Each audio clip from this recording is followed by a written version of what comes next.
O tema que eu vou falar hoje, ele se trata a respeito do poder que a palavra de Deus tem. E lá onde eu nasci, em Salvador, tem um ditado, não sei se vocês conhecem, que fala assim: a palavra tem poder. Tá bom, vou ser influenciado por vocês. A palavra tem poder. Quantos de vocês já ouviram falar sobre isso? Desse ditado, né? Pronto. E, de fato, as pessoas usam esse ditado para falar de coisas ruins. Falam que, geralmente, quando nós falamos, lá pelo menos, né? Quando a gente falava de coisas ruins, aí a pessoa fala assim: rapaz, não fala isso, porque a palavra tem poder, né? Mas, se tratando das escrituras sagradas, isso é verdade, e não para coisas ruins, mas para as promessas de Deus em nossas vidas. As promessas de Deus, à medida que nós nos apossamos dela pela fé, ela tem poder nas nossas vidas. E é sobre isso que eu queria falar um pouco agora. Por isso, vamos abrir o clássico 2 Pedro 1,4.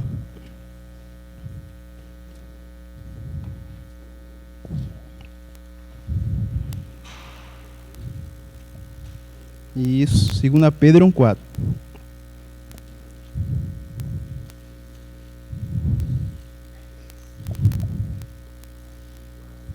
Isso. Pode ler, Harid. Achou?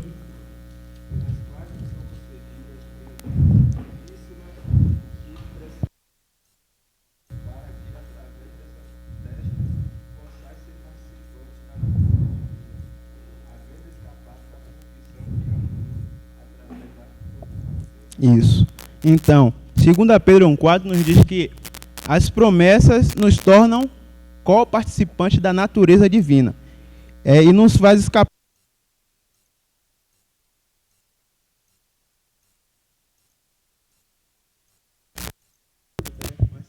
Tá todo mundo me ouvindo? Sim. Eita, tomei um choque aqui. Jabes, você quer me matar, Jabes? Enfim, mas como eu estava dizendo, as promessas nos tornam co-participantes da natureza divina. E olhem também Hebreus 6, 13 e 14. Hebreus 6, 13 e 14. Olha o que diz lá. Porque quando Deus fez a promessa a Abraão, visto que não havia alguém maior por quem jurar, ele jurou por si mesmo, dizendo: certamente, abençoando, eu te abençoarei, e multiplicando, eu te multipliquei. Deus, ele fez uma promessa a Abraão de que ele seria pai de muitas nações. E naquele contexto, era possível ou impossível acontecer isso? Humanamente falando, impossível. Mas, se tratando de Deus falando, tudo é possível para aquele que crê. Por quê? Para que um homem faça alguma coisa, é necessário vários passos a ser dados para que aquilo aconteça. Mas se tratando de Deus, não é assim que funciona. A palavra de Deus, ela tem poder de fazer acontecer de fato.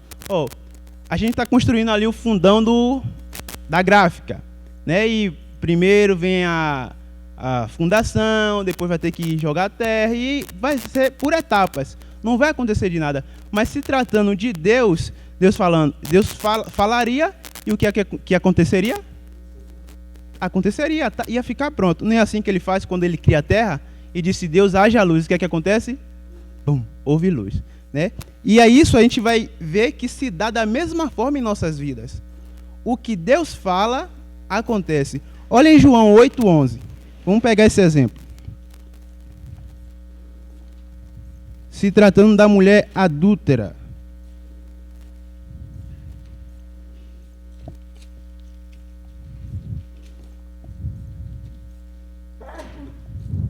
Diz assim, e ela disse: nenhum homem, Senhor. Aqui Jesus, no finalzinho ali, né?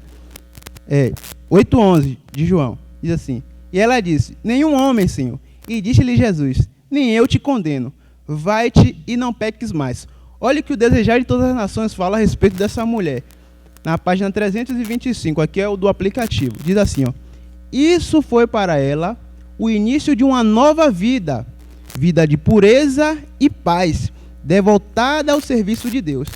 Olha isso. Quando Jesus fala para ela ali, não peques mais, é um início de uma nova vida, uma vida de pureza e de paz. E o texto continua dizendo: no regimento dessa alma caída, operou Jesus um milagre maior do que na cura da mais grave enfermidade física. Curou a moléstia espiritual que traz a morte eterna. Essa arrependida mulher tornou-se uma de seus mais firmes seguidores, com abnegado amor e devoção. Retribuiu-lhe a perdoadora misericórdia. Ou seja, a palavra de Deus, mais do que a nossa vida física, porque o ser humano é físico, mental e espiritual. Deus não quer só regenerar o nosso físico, Ele quer regenerar o ser humano como um todo. E principalmente o espiritual. Porque tem pessoas que nascem com debilidades físicas que jamais vão ser restauradas. Porém, a espiritualidade da pessoa, o espiritual, pode sempre e deve ser restaurada, para que Deus ele possa atuar na vida do ser humano e esse ser humano possa herdar a salvação eterna. E um ponto importante também é da forma que a palavra de Deus ela atua na vida do ser humano. Porque quando Deus fala, acontece de imediato. E nós estamos acostumados, Gabriel até falou uma vez de um gráfico que tinha lá na igreja dele, que ele fez até uma pregação, que era todo torto, né? Que o consentimento, o entendimento hoje no mundo evangélico, digamos assim, é de que a vida do cristão é de cai, levanta, e não é assim. E a gente pode ver isso mais claro na vida de Paulo. A partir da sua conversão, o que é que acontece ali? Senhor, o que é que ele fala? O que queres que eu faça? E dali em diante é um novo homem. Essa é a realidade daqueles que permitem que a palavra se cumpra na vida deles.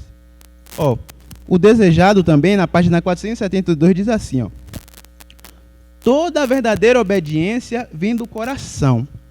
Deste procedia também a de Cristo. E se consentimos, ele por tal forma se identificará com os nossos pensamentos e ideias, dirigirá nosso coração e espírito em tanta conformidade com o seu querer, que, obedecendo-lhe, não estaremos senão seguindo os nossos próprios impulsos. Uau! Que maravilha! A gente vai, através das promessas, nós permitindo que a palavra de Deus se cumpra em nossa vida, podemos chegar em uma íntima união com Deus, que o que vamos estar fazendo não vai ser senão a própria vontade de Deus, vai ser com tanta facilidade. Aqui está o poder do hábito. Quando nós nos habituamos a fazer alguma coisa, não precisamos necessariamente nem pensar. Muitas vezes a gente pode fazer algo sem pensar e falar, mas como é que eu fiz isso? Eu nem pensei. Não, tudo que nós fazemos, pensamos. Só que a gente está tão habituado a fazer certas coisas que parece que não pensamos, mas pensamos. E continua assim o texto. A vontade refinada, santificada, encontrará seu mais elevado deleite em fazer o seu serviço. Quando conhecemos a Deus, como nos é dado o privilégio de o conhecer, a nossa vida será de contínua obediência.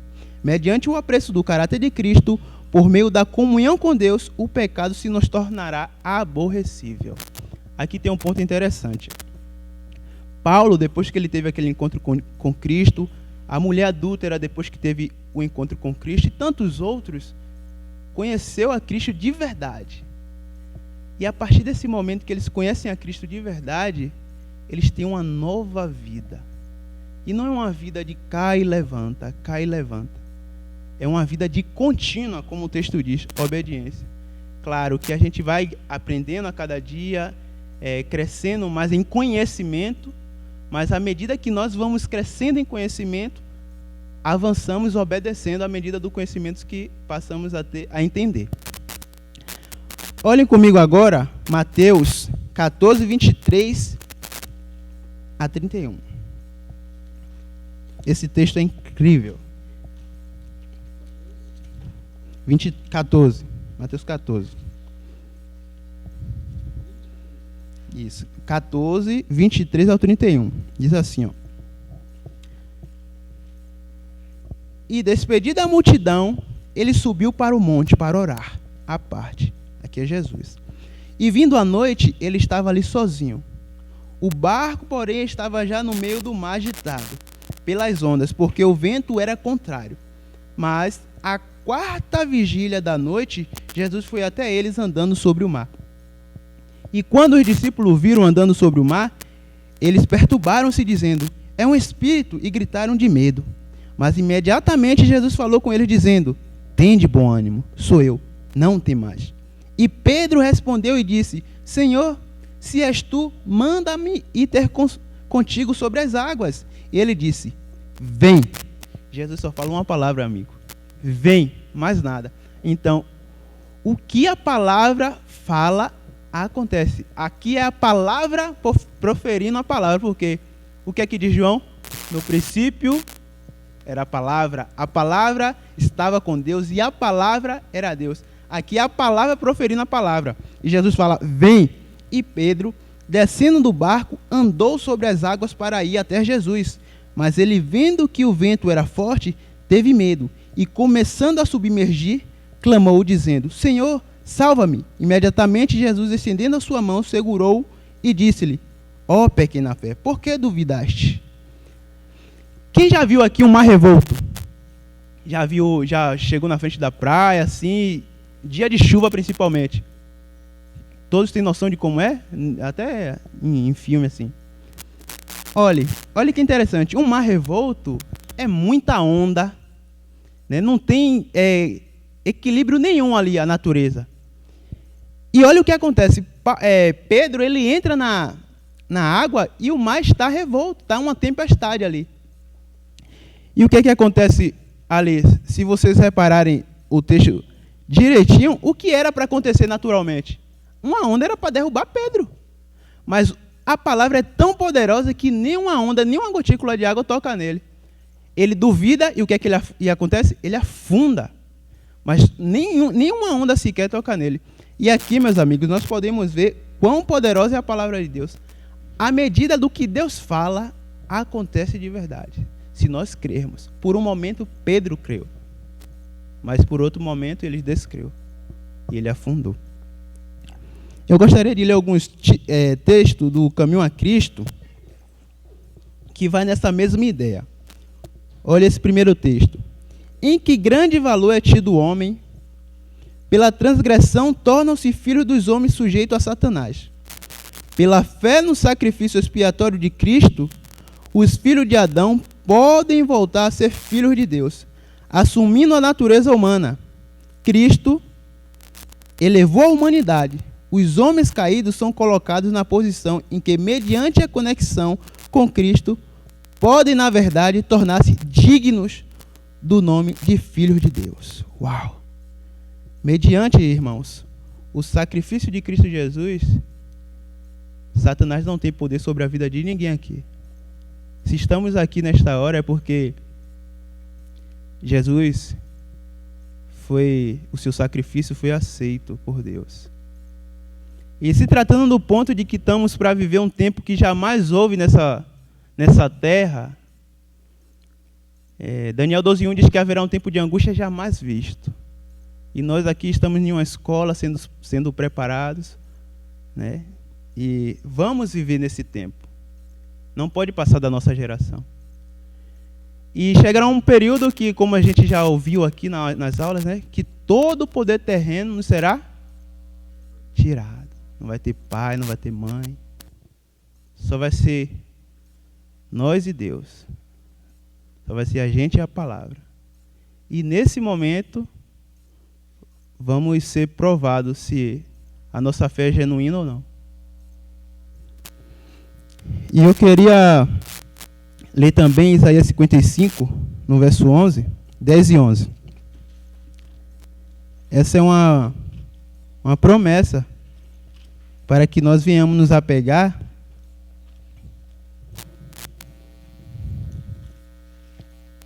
(10 e 11). Olha que interessante. Eu gosto muito desse texto. Diz assim, ó: porque, como cai a chuva e a neve desde o céu e não retornam naquela direção, ou seja, ele está falando aqui, do mesmo jeito que a chuva cai e ela não volta, porém, molha a terra e faz produzir e brotar, para que possa dar semente para o semeador e pão para o que come, ela cumpre com seu objetivo ali de quer regar a terra e produzir alimentos. Aí ele diz, verso 11, assim será a minha palavra, que sai da minha boca. Ela não retornará para mim vazia, porém ela fará acontecer aquilo que eu desejo, e ela prosperará na coisa para a qual eu a enviei. Amém. Aqui, meus amigos, quando a gente estiver de encontro com a palavra de Deus, que a gente estiver de encontro com as promessas de Deus, se nós permitirmos, é desta maneira que vai acontecer. E principalmente para esse momento da história da Terra, mais especificamente, o momento em que estaremos passando por grandes tribulações, a angústia de Jacó, é que vamos ter que permitir que essa palavra tenha efeito, porque hoje é muito fácil, no contexto que nós vivemos, muitas vezes, em certas situações, permitir que a palavra se cumpra. Nossa vida não está em risco, não temos nada a perder, material, físico. É muito fácil permitir que a palavra se cumpra em nossa vida. Mas estamos sendo preparados aqui, meus amigos, para viver um tempo qual nunca houve na história dessa terra. E necessitamos praticar o exercício da fé, a fé como um músculo. Quanto mais nós exercitamos, o que é que acontece com o músculo, Harif? Mais cresce. Quanto mais exercício, mais cresce. Você ia dar uma resposta técnica, mas não precisa. Então, meus amigos, assim é a fé. Quanto mais nós exercitamos, mais o músculo cresce. E a fé é da mesma forma. Precisamos hoje, nas pequenas coisas, exercitarmos a fé. Porque são as pequenas raposas que destroem a vinha. Então, o que é que nós precisamos? Nas pequenas coisas diárias, precisamos estar preparados para quando essa grande coisa vier. Não adianta eu falar, eu vou lá naquele período, eu vou fazer isso ou aquilo. Não. Não atravesse uma ponte antes de chegar nela. É hoje que precisamos nos colocar do lado do Senhor. Eu não consigo ter paciência com meu colega de quarto. Imagine lá naquele período. Lá naquele período eu não vou fazer nada. Então é hoje que precisamos permitir que a palavra seja eficaz na nossa vida. Porque a palavra também vale para hoje, também vale para agora. E que essa palavra, em nome de Jesus, tenha eficácia neste dia. Que Deus possa reinar em nossas vidas neste dia.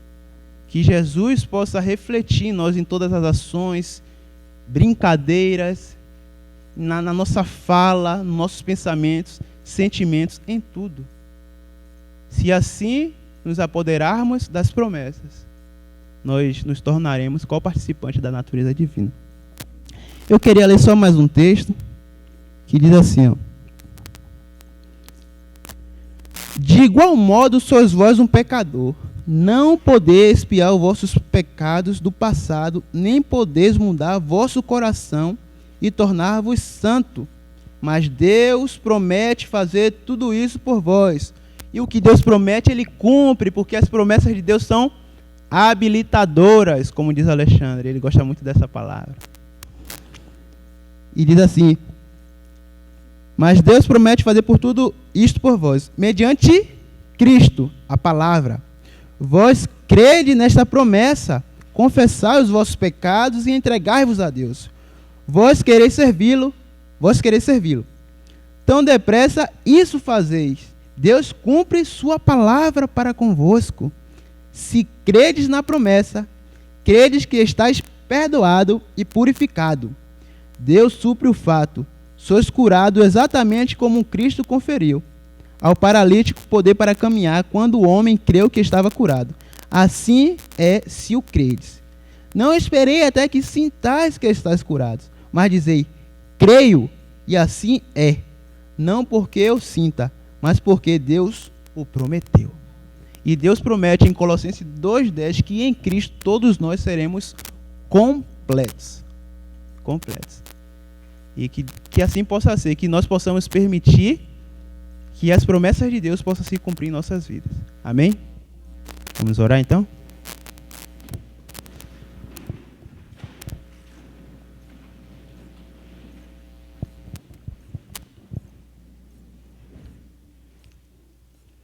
Senhor nosso Deus, nosso Pai, te damos graças, ó Pai, pelas tuas maravilhosas promessas. Em João, Senhor, o Senhor nos diz que aquilo que é da tua vontade, que se cumpre em nossa vida, nós já temos, ó Pai. E queremos neste dia, Pai, reclamar as promessas para que o Senhor nos guarde de pecar, que o Senhor nos livre do mal, Pai, por favor, porque somos fracos, somos débeis e não temos força em nós mesmos para resistir à tentação, não temos força em nós mesmos para dizer não ao pecado. Mas te suplicamos, ó Pai, as tuas promessas, te suplicamos o teu poder em nossas vidas, Senhor. Derrama, Senhor, o teu Santo Espírito, que é um agente regenerador, Pai. Por favor, nos regenere, nos cure de todo o mal, nos transforme, nos dê um novo coração. Tira esse coração de pedra, Pai, nos dá um coração de carne. Escreve a tua lei no nosso coração, para que não seja nós fazendo o que o Senhor nos pede, mas seja Cristo, Pai, através de nós. Toma, Pai, este dia em tuas mãos. Eu também te peço uma bênção sobre os meus amigos que irão ficar aqui estudando, sobre o professor que irá passar a aula, que o Senhor abra a mente de todos eles para compreender esse tão importante assunto. Nos purifique mais uma vez, eu te peço, de todo pecado. Em nome de Jesus. Amém.